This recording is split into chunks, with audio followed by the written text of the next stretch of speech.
Hi everybody, this is Kim Gillum and I'm from the Bell Road Adult Department. Today I'm going to show you a tutorial on how to do this week's take and make craft, which is the Frosty light. So you should have your kit by now, and here's a few of the items in your kit. You will need some scissors and you're going to need some kind of glue. It can be a hot glue or a tacky glue. Other than that, we've provided everything you need to make your own Frosty light. So to begin with, in here is your Frosty face.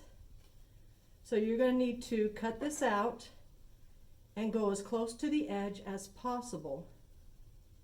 So when you're finished, you should have 4 separate pieces. And you don't want hardly any white showing if possible, but how about I make him right? But again, there's going to be a white background, so if you do have some white showing, that's okay, but just try to get it as close as you can. So once you have your face cut out, I want you to take your globe, and if there's something on the bottom, that's okay, because we're going to have a hat on it anyway. No one's going to see that. So decide what your front is going to be, and you're going to take, this is Mod Podge. This is kind of like, it is a glue, but it also has a shiny finish when you're done. A lot of people use it for decoupaging. So you're going to take this and put it all around the front. Don't worry about if it's white, because it's going to dry clear. And again, once we finish the craft, you won't even be able to tell it's on here. But just put it on a general nice size area here. Then I want you to take your pieces and adjust them however you want on the front of this. And they'll stick to it because it's just like glue. Here's one I've already done to save time because it had to dry. And so if you can see that, I don't know how clearly you can see that, but there's kind of like a film there. That's okay. You won't even be able to tell it's there. So after you stick your mouth and your eyes and your nose on there, however you want to arrange it. It can be longer if you want. Then you're going to take your Mod Podge. You're going to put another layer just on top of that. That's going to keep it from sticking up. You can even put a second one on too, and it gives it a real nice shiny finish, okay? So once you're finished with that, you do want it to dry before you proceed on.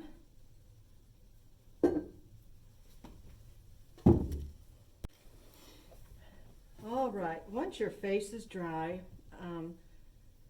you're going to go ahead and we're going to use the Mod Podge again and have your snow ready. That's what's in the little cups here. Go ahead and open it, because what you're going to do is you're going to take some of the Mod Podge and we're going to paint the whole inside of here with it, and you want to cover the whole thing. And then we want to put this in here and swirl it around so it's completely covered on the inside. So having said that, just so there's not as much mess to clean up, I'm going to put a paper underneath mine.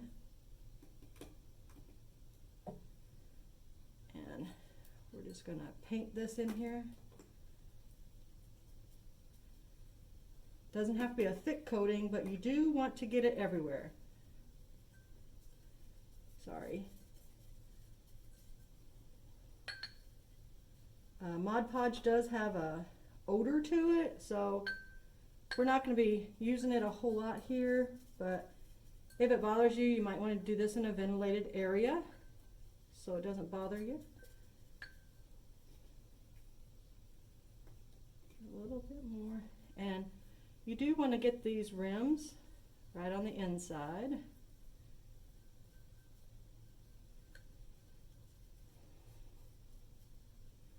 And it looks like I've got it pretty good. Doesn't mean it doesn't matter how thick it is, just as long as I see white everywhere.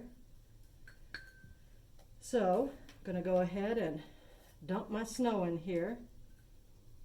And I hope this turns out on here so you can see what I'm doing. I'm just going to shake it around so it coats the whole thing. Just kind of rotating it. Then I want to Do it out to the outer edge too, on the inside lip here.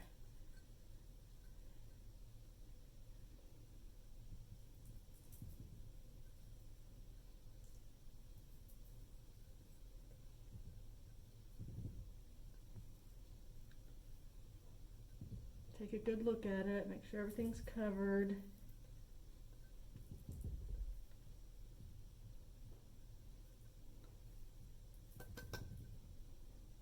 Go ahead and shake the excess out. If you see any spots that need it, you can always just sprinkle it directly on. This bottom is going to be covered with a scarf, so you don't need to take as much precaution with that, but you do want to make sure this whole thing is all white.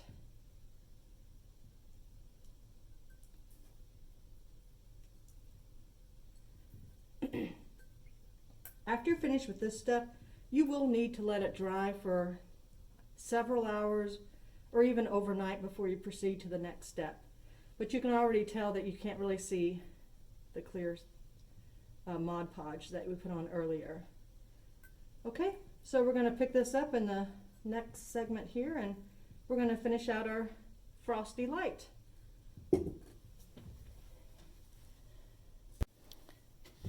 Once your Frosty light is dry, we're going to put our ribbon on it.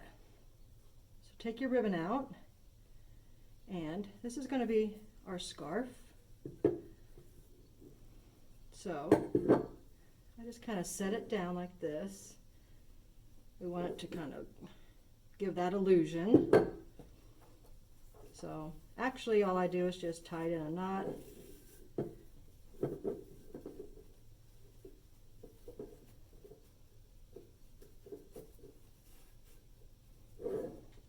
Arrange it so it's on its side, and then it is a wire rimmed ribbon, so you can kind of style it so it looks like it's blowing in the wind if you want.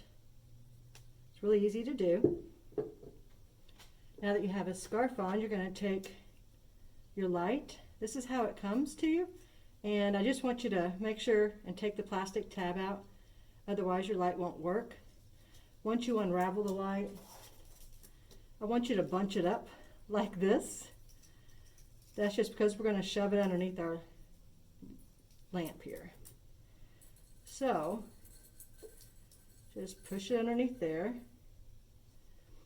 and since these have little openings, we're just going to have this hang out the back, and you might still have some residual snow that comes out after it dries. I should have probably tapped that out. So now our light switch is on the back. So let's turn it on, and that's what it's going to look like. Your final step is your hat. So all you do is just hot glue the hat on top of here, or you can also use some tacky glue. Just let it, make sure it dries really good first. And then that is your Frosty nightlight. Well, not a nightlight, just your Frosty light. Hope you enjoyed this instructional video, and I hope you like this take and make. So tune in next time. We'll see what we have for our patrons, for the adult patrons at the Bell Road Library in Newburgh. Thank you for watching.